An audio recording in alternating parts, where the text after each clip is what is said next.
Hey, everybody, and welcome to episode number 246 of the Chris Rose Rotation, a production of John Boy Media. And today we are honored to be joined by yet another bearded warrior in the baseball world, maybe the true bearded warrior. That would be the cleanup hitter of your Philadelphia Phillies, the best team in baseball. Hello, Brandon Marsh. How are you? Hey, what's up, Chris? How you doing, man? I am doing great. Please, thank you for joining us. Don't worry, we'll get to the facial hair in the whole bit, but you're joining us, truth be told, on the day before July 4th in Chicago. I want to start with one of the coolest things that I've seen this year. Last night, you guys are celebrating a win over the Cubs, and you've got a rookie pitcher out there, Michael Mercado. Mm-hmm. He ends up getting the dub. Kyle Schwarber takes him and pushes him to the front of the celebration line. Is that what Schwarber's all about, dude? Yeah, you know, Schwarber, I mean, he's the leader of our team, you know. He makes sure everyone's in the right place at the right time, everyone's ready to go for war, and he was making sure that Michael got his spotlight, and yeah, he deserved it. Got his first big league win, went 5 innings, 1 run, and put us in a good chance to win a ball game. So Schwarber put him up there at the front. He's, you know, it's been a few years since he's laced it up there in Chicago, but I suppose when you break a 108-year drought, you're always going to be the dude in town. What is it like walking around Chicago with him? Oh, he's a celebrity here. No, I'm just kidding. But he's, yeah, like you said, you break a huge 108-year drought, bring a championship to a city like this, they'll love you forever. So I know Kyle really enjoys coming back here. I know the Cubs really enjoy Kyle coming back. So, yeah, we just got to keep chucking away, keep winning ball games, man. Okay, now let's talk about you. And, you know, we're going to know by the time this episode is released whether or not you're an all-star starter. But just the fact that you made it to the final round, I got to be honest with you. If that had been me, I would have stayed up all night punching as many vote for me as possible. Please tell me you did. And that's okay if you did that. Did you do it? I put a little something out on my story. I didn't want to be too pushy about it. I'm really thankful and really appreciative for everyone that's voted for me along the way this year so far. But I put a little thing on my story yesterday just to thank everyone for voting for me. You know, I couldn't do it without any of those guys voting for me. So, but no, I didn't really tell many people. I feel like I need to earn it. If I'm going to get in there, I need to earn it myself and, you know, find votes and have people vote for me without me telling them. So, yeah.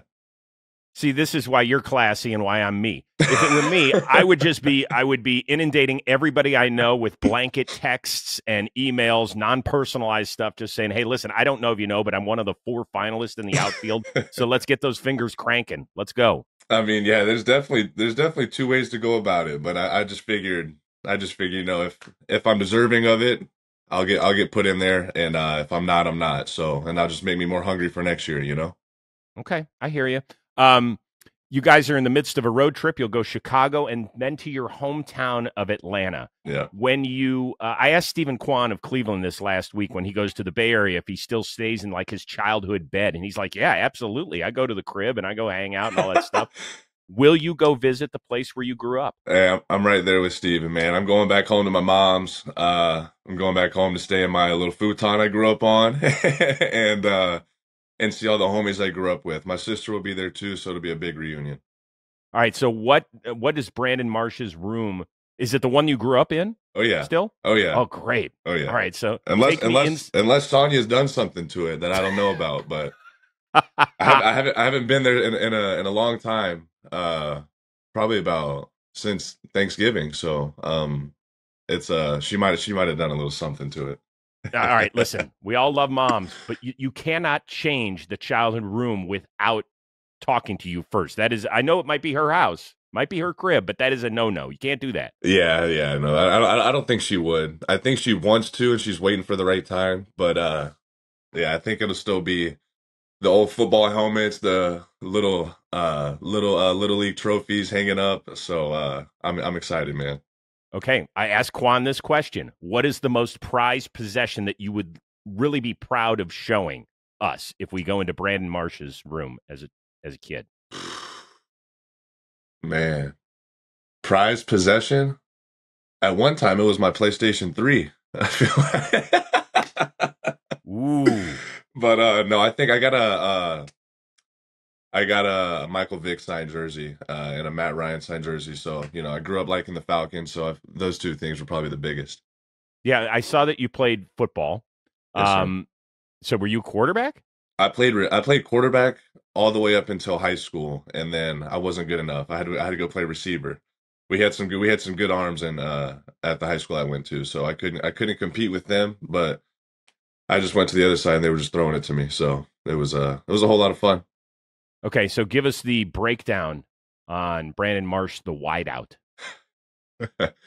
I mean, me personally, I enjoy contact, so I really, really like football. I think, you can mess up going hard in football, and I feel like you got to calm it down, tame it down in baseball. So I like being aggressive. I like, flying to the ball and stuff like that. Defense was my favorite. I like playing corner. Mm.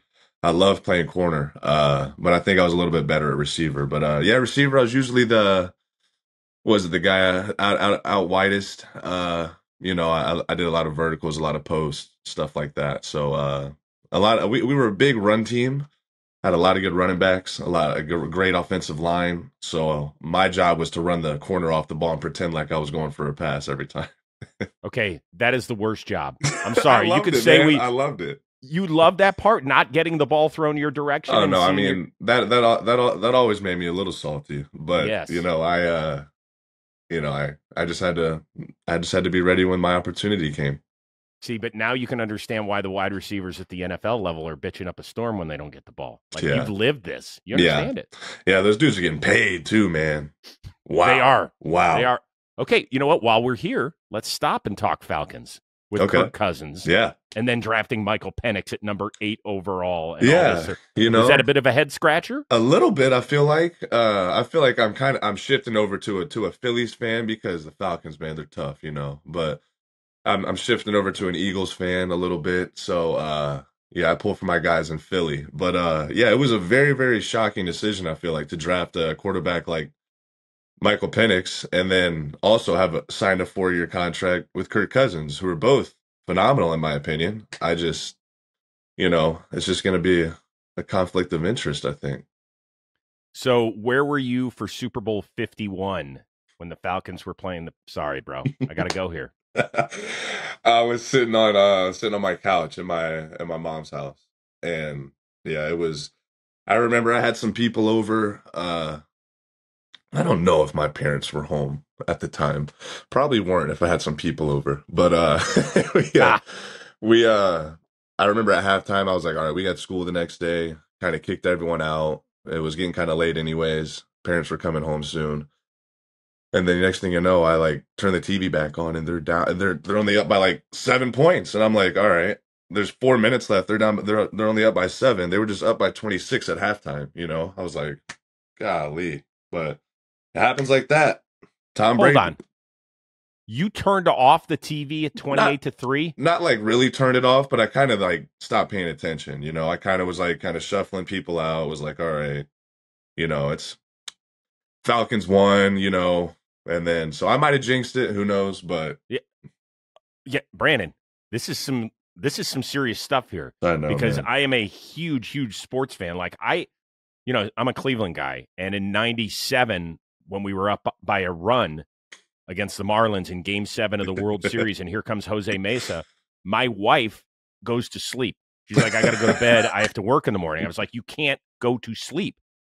So she goes to bed. I end up going to bed at like 5 in the morning. I'm so distraught. Yeah. She wakes up and she's like, oh, who won? I was like, not us. And I got to be honest, we are still married, but it's been a little bit of a grind for us. It So haunts you a maybe little bit. yeah. So maybe you did a little something. You put a little something juju in the universe that might have screwed Dude, this up. it had to have been a lot more than just me to lose that 25-point lead. Like one run, that's okay.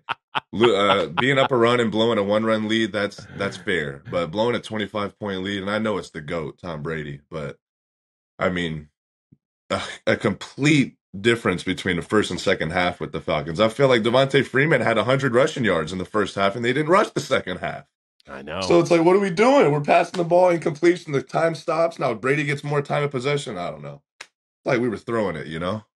I'm so happy that you've gotten over it. That's Yeah. really, really good job by you. Um, so I imagine huge Braves fan growing up. I was a big Chipper Andrew fan. Mm. It's kind of hard not to be growing up in Atlanta, but now we don't like those guys. I know you don't.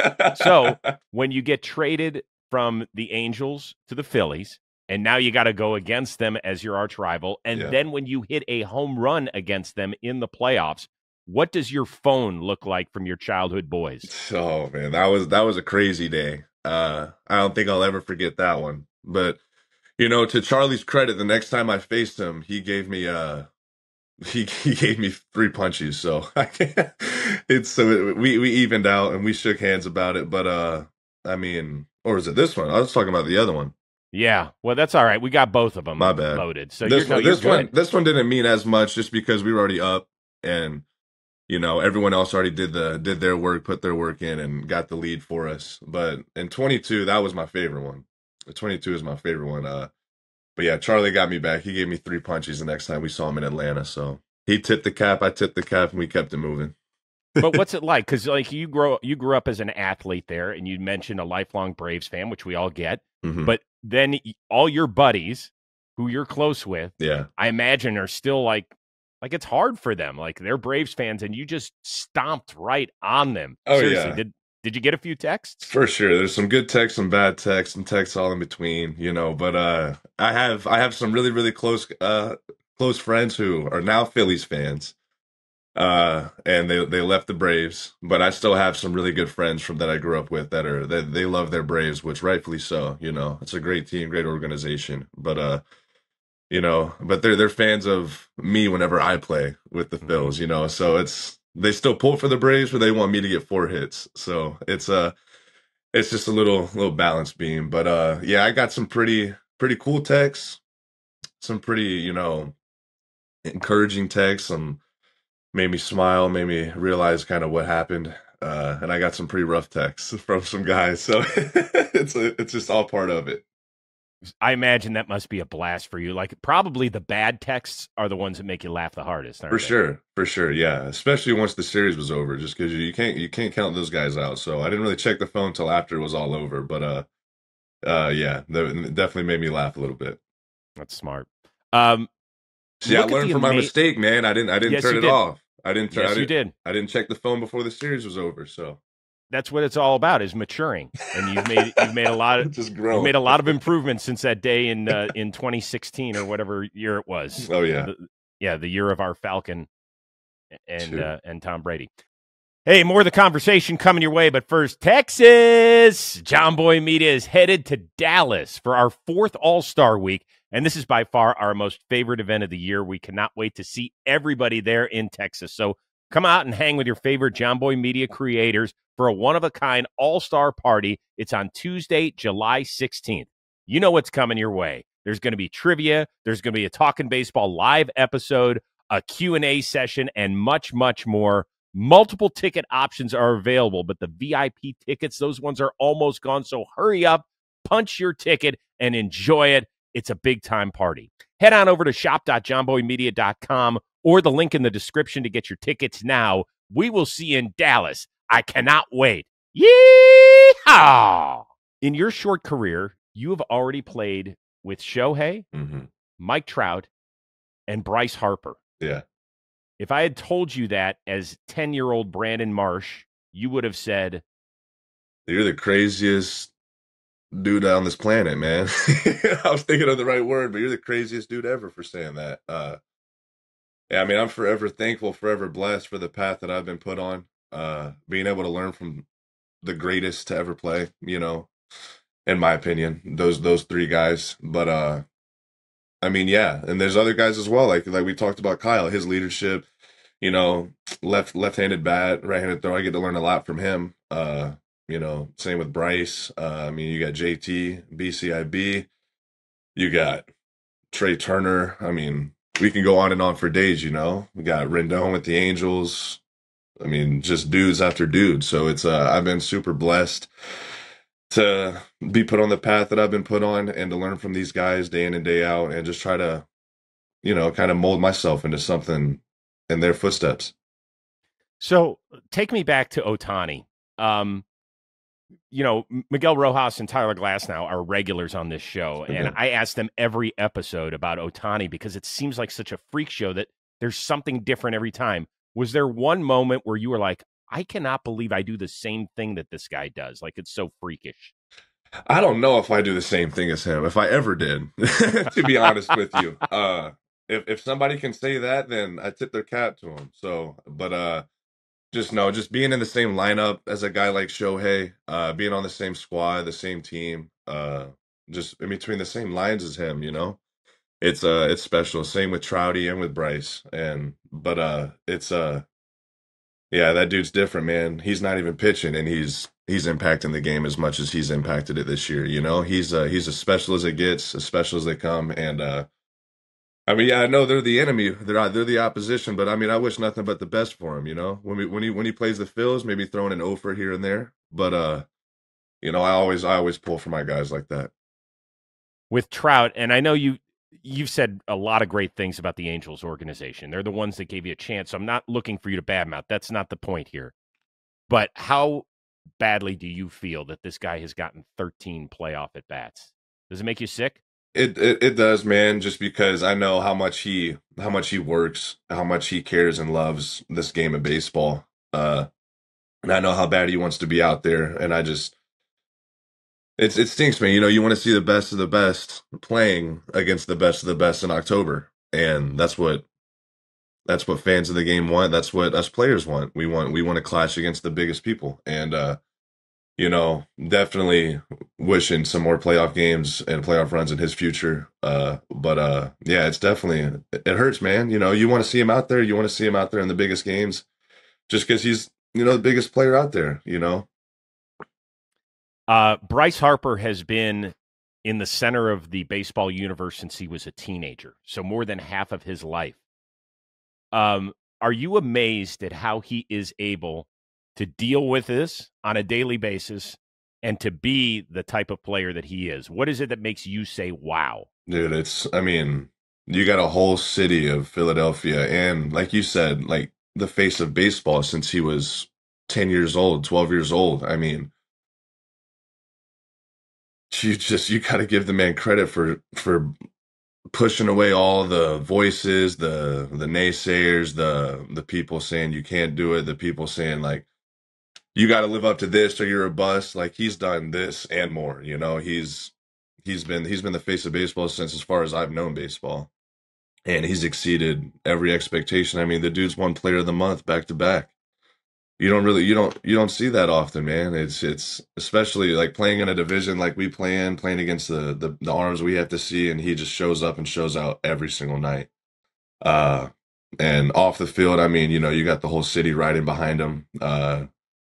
He's the leader. It feels like he's the leader of all of Philadelphia. And we ride with three. That's our guy. And I mean, that dude's the best of the best, man. There's really when you talk about Bryce, you get speechless sometimes just because of the ability he's able to do and what he's able to do with his ability and just on the biggest stage every single night. Just when you think that you got a guy that can get him, he puts one in the third deck, and it's just like, okay, well,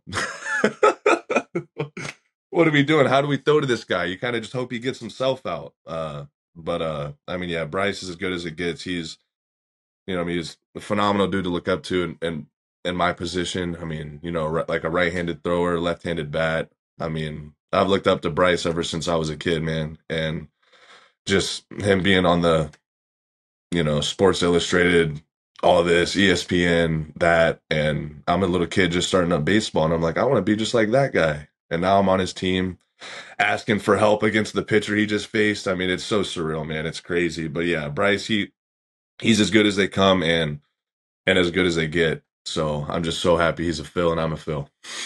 I love that answer. I am curious, though, what is it like when you are all of a sudden teammates with one of your heroes?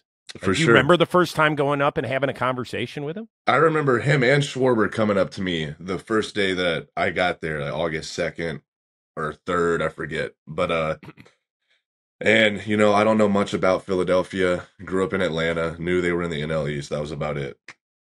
But Harper and Schwarber just kind of put their arm around me the second I got in that locker room that day and was like, "Hey, kid, I know we don't know much about each other, but we're in a tight pennant race here, so you just got to get in or get out. It's you just follow, just in like an encouraging way. It's like we're gonna be here every step of the way. We'll be here for you to help you. If you need anything, you come to us, let us know, and but we're gonna need you to get to where we want to get to. And just hearing stuff like that from those guys, it just like it hit deeper, and I was like, okay, all right, they got my back. It's time to go ride out there with them.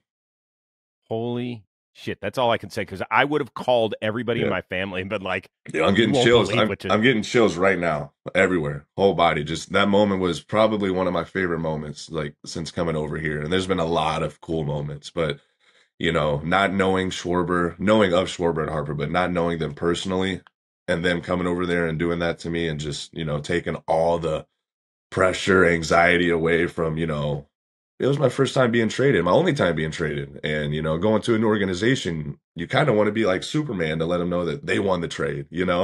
So, but they kind of brought me back down to earth and was like, hey, man, we need you to get on first base and we need you to catch every ball out in center field and we'll be just fine. And I said, oh, I can do that for you. Let's go.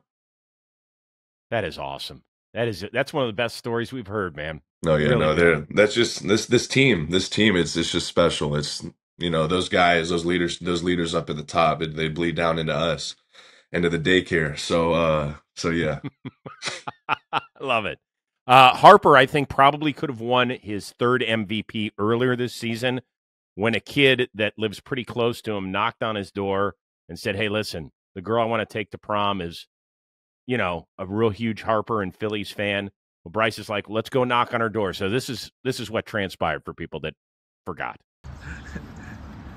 Hi, Julia. How's it going? Jake wants to actually prom, so I thought I'd help him out.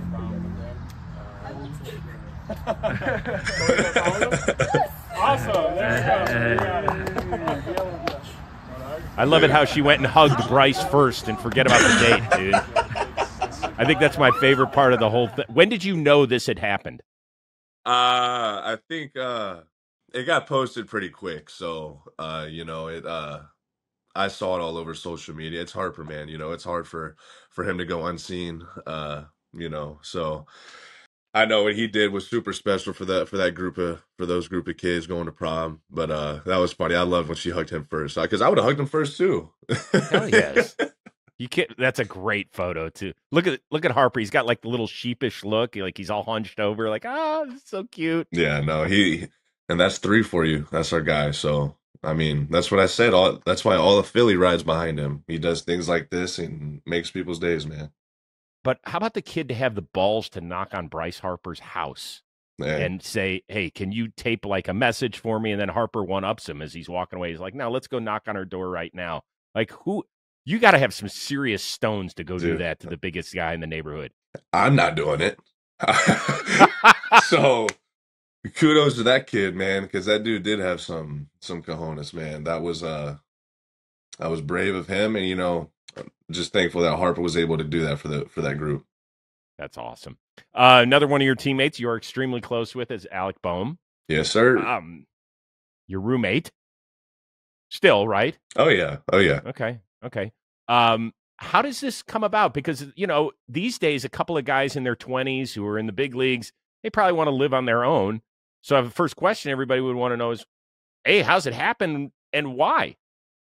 Well, the first year I was over here, I was with Wolfie, Nick Maton. So, he ended up getting traded to the Tigers, and then I was just Right. like kind of out on my by myself, and I was like, I love living with the guys, in Anaheim, I lived with Andrew Wantz and Austin Warren. One makes rent a little cheaper, and two, it's just, I mean, coming back and just decompressing with the guys and just having someone that's in the fight with you at home with you too. It just it's a you know takes a lot of the pressure and all the anxiety of the game away. So, but I think Alec just came up and approached me in the off season and was like, we were close, we knew each other before the trade, and uh obviously got closer after. But he just came up to me and was like, yo man, I got this 3-bedroom apartment or a little town home. if you're up for it, I'd be down. I'm like, dude, say less. Let's sign it right now. And I mean, we've just ran with it ever since. That's my guy. I can go to him for about anything, man. And I feel like it's the feeling's mutual. And let's talk about that dude can hit, man. He can hit. My God. I'm trying. That's why I'm really living with him so he can rub off on me. I need I need to try to be like him, man. Oh yeah, he's gotten it going. He's had a tremendous year, and I also love from a few years ago the whole thing where he muttered under his breath, I can't stand this town, and then he stood up there. He owned it, man. Castellanos, he owned it. Castellanos told him, "Hey, listen, this is going to be the worst day of your career till now, but you're going to look back at it 15 years from now and be so appreciative that you went through this." And the city has embraced him. Oh yeah, every day since that happened. I think it's a great lesson for players but fans as well. For sure. Yeah. I mean, yeah, that definitely had to have been tough to do. Just face the media like he faced it, and just, like you said, the hardest thing he'd probably have to do in a long time. But I mean, now you hear he runs out for the stretch line. He runs out to the right field line in Philly, and he gets a stand and no almost every time, just because, I mean, one, the dude's a phenomenal player. He just brings so much to our team, and to our lineup. And the fact that he was grown enough to, man up. Yeah, I said it. I said it in front of all 40,000 of you guys. But I really do love it here, and I was just having a tough day, and I hope you can forgive me. And now he's our guy. That's our third baseman every single night, every single day. And I mean, that's one of our main guys. So hats off to 2-8. I love it. A few more quick things. I know it's a game day, and I really appreciate your time. Oh, you're all good, man. My oldest son is in his 20s. Okay. I love him to death. I don't know if I could live with him on a daily basis because the place would look like a shithole. Are there times you guys have to get it, or is there a job chart? What do we do? See, right now you just see the picture. You should see the rest of the room. It is a mess, dog. So you're the slob. So I should be talking to Bohm right now. No, I mean, I wouldn't say I'm the slob. I would say me and Bohm definitely, we leave our shoes every now and then just all over the floor, the main floor, stuff like that. But I mean, for the most part, we keep our mess to our own space. My room's a little messy. His room can get a little messy, but we keep the main room, the main level, pretty clean. And we got another dude living with us. Goes by Veggie Vaughn, and he helps around the house whenever we're not there. So yeah, it's a good little combo we got. Is he the chef? He is. Oh, he throws it down, man. That dude. It's tough for me to eat a lot of other food because I feel like it's not made with as much love as Veggie, So if Veggie has a go-to dish for you, what is it? Well, he really likes he loves to make burgers. He makes a fire burger, and everything's from scratch. The buns are from scratch, the sauces are from scratch. I mean, everything. So that's why I say you can taste the love in there, the little authentication of veg in there. But I love his his Thai chicken peanut noodle dish. I've loved it for years now. That's one of my favorites. So he makes bomb Hawaiian barbecue too. I mean, I can go on and on. Steaks, throws it down. So, I mean, the dude's legit. How could you be nicknamed? Is it Veggie Vaughn? Veggie Vaughn. And steaks and burgers. Your main. Hey, I'm missing something. Hibachi too. A lot of veggies in the hibachi. I mean, every meal he's got some greenery, some some carb, big protein. So it's Veggie Vaughn, man. We gotta get Veggie Vaughn on some platform and have him explain his story. Love it. There is a possibility I am talking to the second best athlete in the Marsh family right now. I know you're very proud of your sister, Erin. For some reason, I thought this was going to get brought up. Hey, listen, I loved it. For people that don't know, she was a track star at Duke. She won the Pan Am Games in the heptathlon. She finished 12th in the U.S. trials, so unfortunately, she will not be going to Paris. But I know you had a chance to watch her compete in that. What was it like, just from a distance, when you're so close to somebody and they're so close to that part of their dream? I mean, yeah, I wanted to be there in person for sure. But as you know, I mean, we had some business to take care of. It's during the middle of the season, can't leave. But I mean, we had it on every TV in the locker room. You know, I had people text me I haven't talked to since middle school, you know, like just how they're pulling for her.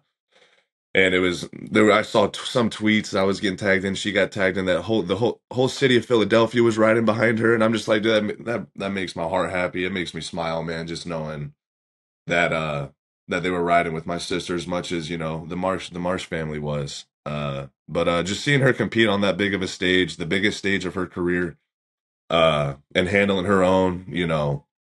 Obviously, you know, she wanted to qualify. I wanted her to qualify, but I'm forever proud of her, man. What she did on that track that Sunday and Monday over in Oregon. I mean, dude, she works her butt off, man. I got a story. I remember back when I was living home with my mom in the off season. I would say like 4 years ago or something. She came home from Duke. She was still in school. She came home from Duke for Thanksgiving break. She got home at like noon. She left around 6 a.m. She goes straight to the gym, hits a workout, hits a run, comes back, takes a 2 hour nap, wakes up, hits the gym again, runs again, does all her stretching. And I'm just like, Aaron, I've played 18,000 rounds of Call of Duty Zombies today, and you've and you did what Kobe did his whole career. I mean, like the 3 workouts a day. That's what she does, man. And so, I mean, she's deserving of everything coming her way and everything that she's gotten this far. And I'm just thankful to be her brother, man, and just to be a part of the ride and watch her do her thing.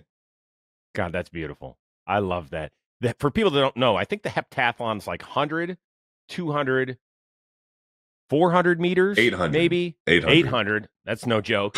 Long jump. Does she do javelin? Javelin, shot put, and high jump.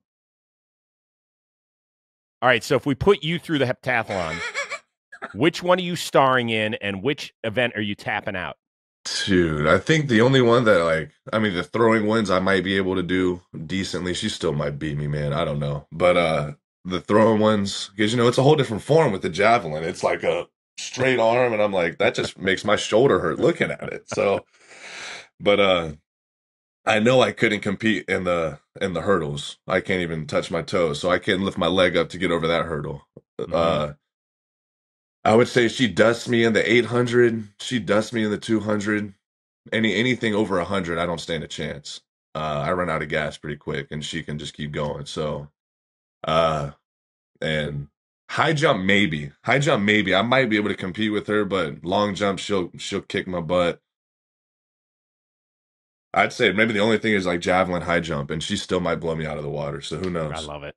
That's good. And did you ever visit her at Duke? Did you go to were you a Cameron crazy for a night? No, I've never been to a Duke basketball game. I've always wanted to. She's attended a few, and she says it's electric. It's actually it's a quite smaller arena than I Yeah, would it's imagine. But I mean they fill it out, they pack it out, and they go crazy. No pun intended. So, but yeah, I've been up to Duke. I've seen her compete up there, and it's a beautiful campus, man. Yeah, I It's know. beautiful. Yeah, she had it all, man. Athleticism and the brains. God. I know. She got more of the athleticism and all the brains, dude. I didn't. Hey, you've done enough to fill out a half-hour interview, so that's good. That's good work on your part. I do want to finish up with this. The big story that you have never bought anything online. It's just, it seems virtually impossible in today's world. But Bohm has your back. He's like, I never see packages delivered for him to the crib. So I'm just a we're weird. sticking by it. I'm just a weirdo, man. I got it. I'll be honest. So Veggie Vine. I have an Amazon account for my sister and my mother and myself, but I don't know the login. So I I just go to Vondi and I'm like, hey man, you mind if if I needed to get a suitcase the other day, mine broke on the last road trip, so I had to get a little carry on, and you know I went on Amazon, on Vondi's Amazon, got a little suitcase, and you know paid him. But that's one of the first times I think I can ever remember literally getting something online. I've never shopped online. I've never. I mean, I'm trying to think. I'm just. There's nothing really to say. I kind of just live in the moment. Just don't shop online, and I mean, as players, we get packages from time to time in the locker room, so I kind of live off of those. And but if I really, really need something, I won't be scared to go get something. But I try not to order stuff. I like to serve the money, invest it, save it. You never know what happens. Could be your last game played tonight for me. You just never know. So I gotta be ready for all that. Every kid in their 20s, I hope you just listen to the last 45 seconds. Like, I'm not against, like, go spend some dough, but please save some of it. That's all my dad told me. Yeah. He nailed this into my head when I was a young kid. He goes, Chris, it is not how much money you make. It is how much you save. For sure. Which is why my wife looks at me cross-eyed a lot of the time. She's Well, like, I mean, really, bro? Yeah, I feel like my parents did a really good job of saving growing up, So I mean, I didn't say we didn't have it like this, we didn't have it like that. We were right like middle ground, so we had to save some money to to go to these baseball tournaments, to enter the baseball tournaments, all the gas money, the hotels, uniforms, this and that. So bats, cleats, gloves. So they had to save for my sister and I, and I just kind of follow in their footsteps. 100%. But yeah, I will say I spend a ton of money on food. I love food. So that's one thing I'm not scared to spend money on is food. You got to be able to nourish yourself. So food is definitely my number one thing I spend money on. Might be the only thing. Do you shop? Do you go grocery shopping? Are you in the Philly aisles? No. I think I went to Bomer and I went to a Whole Foods one time over by our place in Jersey, and bro, it was a little tough getting out of there. We ran over to the self checkout, tried to click our 5-6 items really quick, and I mean, it's the city of Philadelphia. They love their guys, man. They love their players. They love their team. So we had a whole meet and greet at the Whole Foods. It was awesome. So, by the way, I've had a beard now since the pandemic. It takes real commitment to go that length. At what point were you like, we're just going to let it eat? I remember back in low A high back in 2018, I just started to get like a little sideburn and like a little goatee right here. It wouldn't connect here and it wouldn't connect here. Had a little mustache, always had the mustache. And I just told myself, I was like, you know what? I'm going to ride this out. I'm going to look as weird as ever, and I'm going to get judged, but I'm just gonna do my thing and just let it ride out. Because the Angels, thankfully, they let me grow facial hair, and Phillies as well. So, if I was in New York, I wouldn't know what would have happened or who I'd be, or I think about that sometimes. But it felt like it's like another limb of mine. If I cut it off, it's like you cutting off your arm. You don't want to do that. That hurts. Yeah. So it's just kind of where I stand with it, and you just got to get through that middle phase. You get through the middle phase, which yours seems tamed and really, really professional. So yeah, I don't see you having the problems I have, but getting through that middle phase was tough. But once you got through it, it's all smooth sailing. Then you just look homeless. Yeah, that's what I'm talking about. It's your serious commitment. Because I get it a little growth, and I'm like, man, it feels so long. And then I watch you play or Dallas Keuchel, and I'm like, Jesus, there's no way in the world I could do that. Yeah, I just don't feel it. I mean, like you said, you have a significant other too, so I do not, and that's kind of how I'm able to do my own thing. Wifey may, hey Chris, you need to trim it up a little bit here and there. Yeah. Well, no, she's the other way around. She, after we'd been married 20 plus Really? years, she was like, why don't you grow out a beard? Good for her. That's during awesome. the pandemic. Yeah, but I That's told her awesome. it's not going to change my horseshit personality. That doesn't change with it. You can throw whatever beard you want on this. That's lipstick on a pig, brother. Oh man, that's awesome. Well, good for her that she let you grow it out. I know some people. I know some ladies like their guys clean shaved, and so it's a good thing she let you let it go. Let's say I don't want to pry into your personal life, but let's say that you're dating a young lady. Okay. She says, you know what? What if you trim it a little bit? Does the beard go or does the lady go? Lady goes. Beard. Oh, nice. No, I'm just kidding. I don't know. It'd have to, it's all situational. It'd have to depend on who it was, but this is my baby right now. So nice. All right. Hair wet or dry right now? Hair's wet. Recently cut by Matt Strom's father. Thank you. Really? Oh yeah. Don't know if he wanted me saying that, but I'm saying it. And by the way, how does that happen? Well, I'm really, really picky with who touches my hair. It's I I've got my hair cut by one lady since I was 12 years old, and she's Farah. She lives back in Atlanta, and Shout out, Farah. shout out Farah. Hope she's watching. But and I really needed a cut. When was it?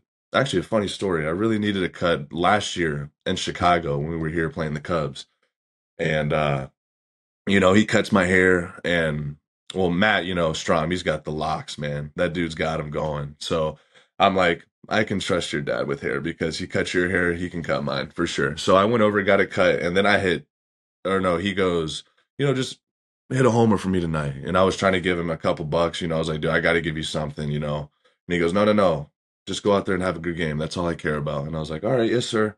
Go out there, I hit 2 homers. And then I text him and I'm like, dude, I need you to cut my hair every single day.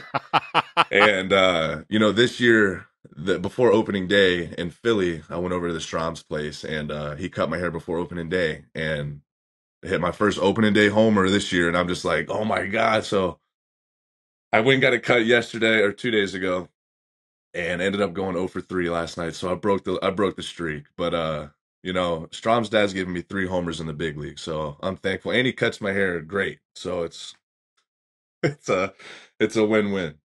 I know who's getting per diem in October during the playoffs. Hey, Mr. Strom, you better clear that October schedule, brother. Yeah, you're coming in to cut all the dudes' hair, man. Everybody's. But hey, listen, this was a blast. I know we ran a little long. I apologize. I could talk to you all day. I think you're man, fascinating. This is all good, man. No. And a big shout out to Kevin Gregg in the Phillies communication department. That's my dude. KG. So, continued success with everything. I hope to see you in Arlington, and if not, get some much-needed rest during the break. Congratulations to your sister as well. Thank you. Enjoy the time in your hometown and keep crushing it. You're fun. You're a fun personality, and you're a damn good player. Enjoy the ride, man. Thank you, Chris. I appreciate you having me, man. I appreciate you. Shout out to our producer, Robbie Scirocco, our intern, Tommy Young, as well. For Brandon Marsh of the Philadelphia Phillies, I'm Chris Rose. We'll see you next time here on the Chris Rose Rotation, a production of John Boy Media.